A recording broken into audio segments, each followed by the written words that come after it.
SIR form fill up সঠিক নিয়মে নির্ভুলভাবে কিভাবে আপনি ফিল আপ করবেন, বিশেষ করে 2002 সালে যাদের ভোটার লিস্টে নাম নেই, আত্মীয়র ঘরে সম্পর্কের জায়গায় কি লিখবেন, এটি নিয়ে এখন সব থেকে বড় কনফিউজড। আজকের ভিডিওতে বিএলওদের পরামর্শ নিয়ে কিভাবে ফর্ম ফিল আপ করবেন আপনারা সঠিক নিয়মে জানিয়ে দেবো। তাই ভিডিও মনোযোগ সহকারে সম্পূর্ণ দেখতে থাকুন, খুবই গুরুত্বপূর্ণ ভিডিও আপনাদের জন্য। তো এসআইআর এর ফর্ম আপনারা দেখতে পাচ্ছেন, এটি সবসময় আপনি কালো অথবা ব্লু কালি দিয়ে ফিল আপ করবেন, ঠিক আছে? কালো অথবা ব্লু কালি দিয়ে ফর্ম ফিল আপ করবেন। আর এই ফর্মটি যেহেতু কোনো জায়গায় পাওয়া যাবে না, তাই খুব সাবধানতার সাথে ফিল আপ করবেন। প্রয়োজন হলে আপনার ফর্মটি জেরক্স করে নিয়ে আসুন 2-3 কপি, সেটিতে ফিল আপ করে অভ্যাস করে নিন, তারপরে অরিজিনাল ফর্মটিতে ফিল আপ করবেন। খুব কম চেষ্টা করবেন যাতে কাটাকাটি না হয়, এবং একটু কাটাকাটি হলে হোয়াইটনার দিয়ে দেবেন, ঠিক আছে? চলুন আমি আপনাদের দেখিয়ে দিচ্ছি কীভাবে ফর্ম ফিল আপ করবেন। প্রথমত হচ্ছে আপনারা এই প্রথম পোর্শনে এখানে দেখতে পাচ্ছেন সাম্প্রতিক ছবি, এইখানে আপনাকে ছবি বসাতে হবে। আপনার একটি পাসপোর্ট সাইজের ছবি এখানে আপনি লাগাবেন, ব্যাকগ্রাউন্ড সাদা হলে খুবই ভালো হয়। আর এখানে আপনার কোনো কিছু করার দরকার নাই, ঠিক আছে? এই পোস্টিনে শুধুমাত্র আপনি একটি ছবি বসাবেন আপনার, ব্যাস হয়ে গেল। তারপরে দেখুন এখানে যেটি লেখা আছে সেটা হলো জন্ম তারিখ। এটা আপনি আপনার জন্ম তারিখ লিখে দেবেন। আধার কার্ড বা ভোটার কার্ডে যেই জন্ম তারিখ আছে আপনার, মাস, তারিখ, বছর সবটাই উল্লেখ করে এভাবে আপনি ইংরেজিতে আপনার এই জন্ম তারিখটি লিখে দেবেন, ঠিক আছে? এবার আপনার এখানে আধার কার্ড নাম্বার রয়েছে 2 নম্বরে, আধার কার্ড নাম্বার এখানে আপনাকে দিতে হবে। আপনার আধার নাম্বার দেখে, আপনার আধার কার্ড দেখে আধার নাম্বারটা এখানে বসিয়ে দেবেন, ঠিক আছে? আধার নাম্বার বসিয়ে দেওয়ার পর মোবাইল নাম্বারটা আপনি সরাসরি বসিয়ে দেবেন। মোবাইল নাম্বার আপনার, ধরুন একটি পরিবারে অনেকগুলি ভোটার কার্ড রয়েছে, আপনার একটি মোবাইল, তো সেক্ষেত্রে আপনি সেই একটি মোবাইল সবাইকে দিতে পারেন, বা যাদের পার্সোনাল মোবাইল ফোন আছে সবার নিজেদের মোবাইল নাম্বার দিতে পারেন, কোনো সমস্যা নেই। পরবর্তী দেখুন এখানে রয়েছে পিতার অথবা অভিভাবকের নাম রয়েছে, তো এখানে আপনি আপনার আব্বুর বা আপনার অভিভাবকের নাম লিখতে পারেন।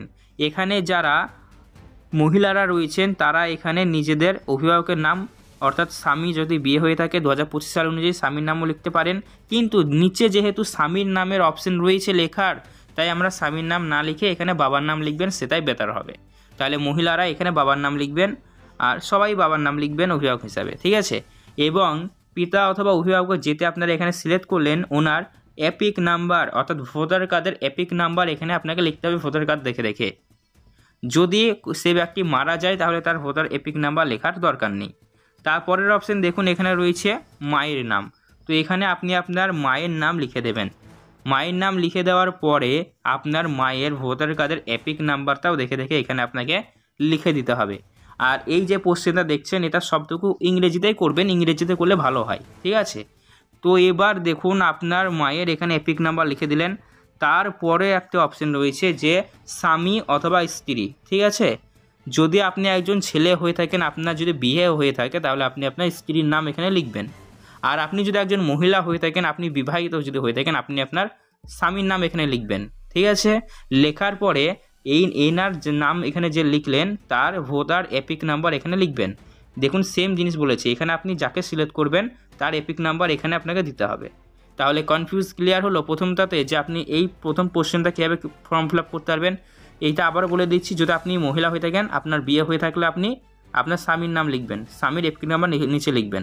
আর আপনি যদি একজন ছেলে হয়ে থাকেন, আপনার বিবাহিত হয়ে গেলে আপনি এখানে আপনার স্ত্রীর নাম লিখবেন, নিচে স্ত্রীর এপিক নাম্বার লিখবেন। যদি আপনি অবিবাহিত হন তাহলে এই দুটো ঘর ফাঁকা রাখবেন, ঠিক আছে? তাহলে আমি প্রথম এটা বোঝাতে পারলাম। আর হ্যাঁ, এখানে আপনি কোনো কিছু মানে ধরুন আপনার কোনো কিছু ভুল আছে, সেটা আপনি সংশোধন করতে চাইছেন, সংশোধনটা এখানে লিখবেন, তা কিন্তু করবেন না। এখানে আপনি যা ডিটেলস দেবেন এগুলি কিন্তু সংশোধন হবে না। আপনার 2025 সালের ভোটার কার্ড, ভোটার লিস্ট যা রয়েছে সেই অনুযায়ী আপনি দেবেন, ঠিক আছে? 2025 সাল অনুযায়ী। তাহলে এইটুকু আমি বোঝাতে পারলাম। এর পরবর্তী সালে এখানে চলে আসুন, এখানে দুখানা আপনারা ঘর পেয়ে যাচ্ছেন।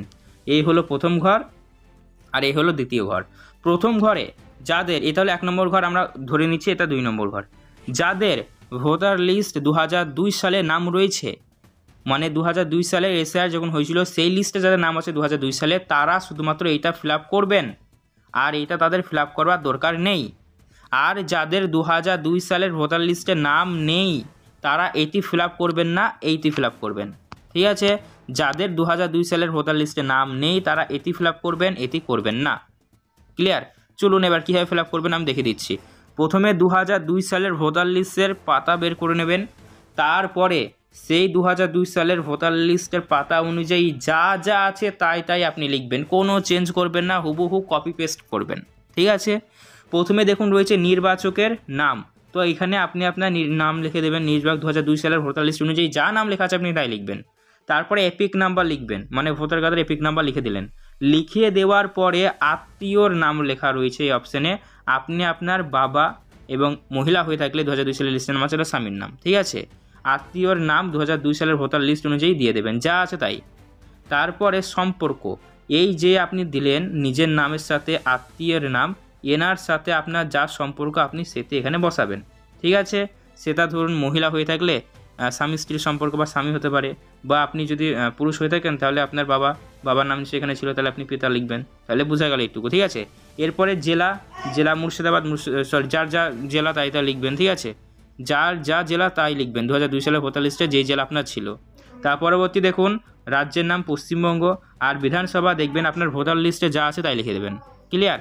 তারপরে বিধানসভা ক্ষেত্র, সেখানে আপনার ভোটার লিস্টের নাম উপরেই থাকবে লেখা, অংশও থাকবে লেখা, ক্রমিক সংখ্যা সেটাও লেখা থাকবে ভোটার লিস্টেই, সেই অনুযায়ী আপনি লিখে নেবেন। ঠিক আছে, এবার এইখানে চলে আসুন। এইখানে হচ্ছে সব থেকে বড় কনফিউজ এই জায়গায়। এইখানে কি করতে হবে আপনাকে আমি জানিয়ে দেবো, তাই ভিডিও মনোযোগ সহকারে সম্পূর্ণ দেখতে থাকুন। প্রথমত হচ্ছে যাদের 2002 সালের লিস্টে নাম নাই তারা এটি ফিল আপ করবেন। ধরুন আপনার 2002 সালের ভোটার কার্ডের নাম নেই, ভোটার লিস্টে নাম নেই, তাহলে আপনি আপনার পরিবারের 4 জন ব্যক্তির কথা এখানে বলা হয়েছে, বাবা, মা, ঠাকুরদা আর ঠাকুমা, এই 4 জনের মধ্যে যে কোনো একজনের আপনি লিখতে পারেন।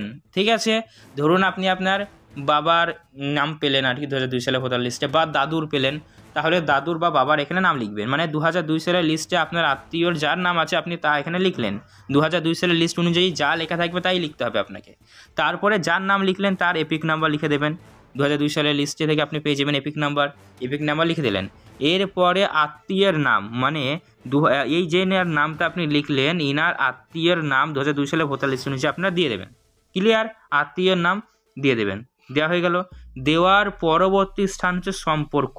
এই যে সম্পর্ক লেখা রয়েছে, এই সম্পর্কের এখানে ভালো করে একটা জিনিস আপনারা বুঝুন, তাহলেই দেখবেন এখানে একটি কনফিউশন তৈরি হচ্ছে।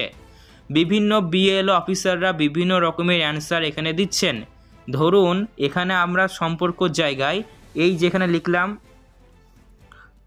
এইখানে যেটা লিখলাম নাম লিখলাম, ইনার নাম লিখলাম, আমার ইনি আত্মীয়, ইনার ভোটার লিস্ট 2002 সালের নাম ছিল, এনার নাম লেখার পরে এনার আত্মীয়র নাম লিখলাম, তাহলে এনাদের মধ্যে সম্পর্কতা চাইছে না আমি ফর্ম ফিল আপ করলাম আমার সাথে এনার সম্পর্কতা চাইছে, এটাই হয়ে যাচ্ছে বড় কনফিউজ। তাই এটি ফাঁকা রাখবেন। বিএলও অফিসার যখন আপনার ফর্ম জমা নেবে বা আপনি বিএলও অফিসারকে ফোন করবেন বা বিএলও অফিসারের সাথে কন্ট্যাক্ট করবেন, করে তিনাকে জিজ্ঞাসা করবেন যে এখানে আমরা কি লিখব বা কি করব সম্পর্কের জায়গায়, তারা যা বলবে তাই আপনি করবেন, সেটাই হবে সব থেকে বেস্ট। ঠিক আছে, এখন আপাতত এই নিয়ে সংশয় রয়েছে যে আমরা যে ফর্ম ফিল আপ করলো তার সাথে 2002 সালের লিস্টের সম্পর্কতা চাইছে, না 2002 সালের লিস্টে যার নামটা লিখলাম তার সাথে তার আত্মীয়র সম্পর্কতা চাইছে, এটা কিন্তু একটা কনফিউশন থেকে যাচ্ছে। তো অবশ্যই আমার ব্যক্তিগত মত অনুযায়ী যেহেতু এইখানে আমরা একটি করলাম জিনিস, এরকমভাবে এনার সাথে এনার সম্পর্কটাই চাইছে, এটাই হতে পারে, তবে বিএলও অফিসার যা বলছে তাই আমাদেরকে করতে হবে। ঠিক আছে, আপনারা আপনাদের বিএলওকে জিজ্ঞাসা করবেন, যা বলবে তাই করবেন। তার পরবর্তী দেখুন এখানে জেলার নাম 2002 সালের লিস্টে আপনার জেলা যা আছে তাই লিখে দেবেন, ওনার যা ছিল তাই লিখবেন। রাজ্যের নাম পশ্চিমবঙ্গ, বিধানসভা যা আছে তাই লিখে দেবেন। তারপর বিধানসভার ক্ষেত্রের নাম্বার ওখানেই পেয়ে যাবেন, একদম পাতার উপরে সব পেজে লেখা থাকবে, অংশ নামও লেখা থাকবে, আর কর্মিক সংখ্যা সেটাও লেখা থাকবে, সেটাও আপনি লিখে দেবেন। ঠিক আছে, তাহলে ফর্ম ফিল আপ কমপ্লিট হলো। তারপরে লাস্টের দিকে নিজের এখানে সিগনেচার করবেন, নিজের সিগনেচার করবেন। আর যে সকল ব্যক্তিরা বাইরে রয়েছেন, অনলাইনের মাধ্যমে এসআইআর ফর্ম ফিল আপের ঝামেলায় জড়াতে চাইছেন না, তাদের জন্যও খুশির খবর, তারা পরিবারের যে কোনো একজন ফর্ম ফিল আপ করে সে কিন্তু সই এখানে করে দিতে পারে। ঠিক আছে, কোনো সমস্যা নেই, নিজের সই অথবা অন্য কারোর ফর্ম পরিবারের আপনি ফিল আপ করেছেন, আপনি সই করে দিলেন। সই করে দেওয়ার পর বিএলও অফিসারের সিগনেচার অবশ্যই করে নেবেন। দুখানা ফর্ম আপনাকে দেবে, একটি ফর্ম বিএল অফিসারকে জমা করতে হবে আর একটি ফর্ম আপনার কাছে থাকবে।